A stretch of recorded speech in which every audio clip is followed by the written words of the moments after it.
গতকাল জাতিসংঘের মানবাধিকার কমিশন থেকে যে রিপোর্টটা বেরিয়েছে, জুলাই আগস্টের আন্দোলনের সময় যে হত্যা কিংবা গণহত্যা যেটাই বলুন না কেন, তার যে রিপোর্টটা প্রকাশ করা হয়েছে, সেখানে সরাসরি শেখ হাসিনা এবং তৎকালীন স্বরাষ্ট্রমন্ত্রী আসাদুজ্জামান খান কামালকে অভিযুক্ত করা হয়েছে। এই রিপোর্টটা হয়তো বিশ্বে অনেক বেশি গ্রহণযোগ্য হবে, কারণ এটা একটা নিরপেক্ষ সংস্থা থেকে রিপোর্টটা করা হয়েছে, যদিও সমস্ত এভিডেন্সগুলো বাংলাদেশ সরকারের কর্তৃক প্রদত্ত। জাতিসংঘ মানবাধিকার কমিশনের তদন্তের যে মূল বিষয়টা, যে কোনো দেশে যে কোনো ব্যাপারে তারা সরকার থেকে প্রদত্ত তথ্যপত্রের উপর ভিত্তি করেই রিপোর্টগুলো প্রকাশ করে থাকেন। হয়তো তাদের ফরেন্সিক ডিপার্টমেন্ট ভিডিওগুলোর উপর কাজ করেন। যাই হোক, সেটার গ্রহণযোগ্যতা নিয়ে হয়তো খানিকটা প্রশ্ন থাকলেও বিশ্বে কিন্তু এটা অনেক বেশি গ্রহণযোগ্য হবে। সেই হিসাবে বলবো, বাংলাদেশের রাজনীতিতে শেখ হাসিনা অধ্যায় শেষ, এটা নিশ্চিতভাবে বলা যায়। শেখ হাসিনা এখন বাংলাদেশের রাজনীতির অতীত। শেখ হাসিনা গণহত্যার দায়ে দোষী সাব্যস্ত হবেন কি হবেন না, সেটা পরের ব্যাপার।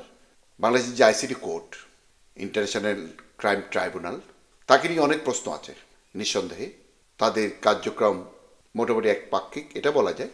যেটা হোক না কেন, শেখ হাসিনার অধ্যায় মোটামুটি শেষ।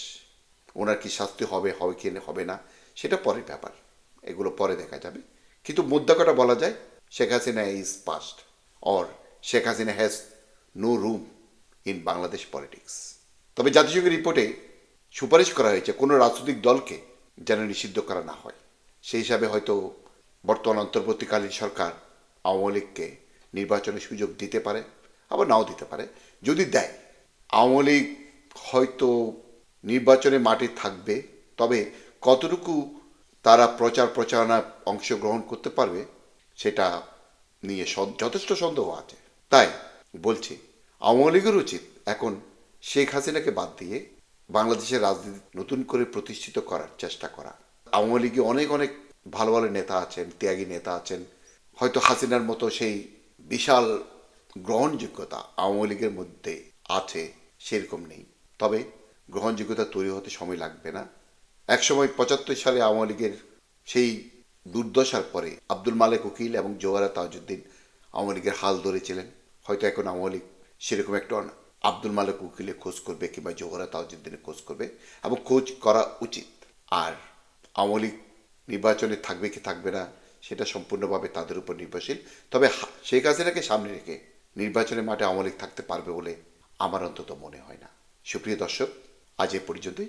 আমার কথা যদি আপনাদের ভালো লাগে, আমার চ্যানেলটা সাবস্ক্রাইব করবেন, লাইক, কমেন্ট এবং শেয়ার করবেন। ধন্যবাদ সকলকে।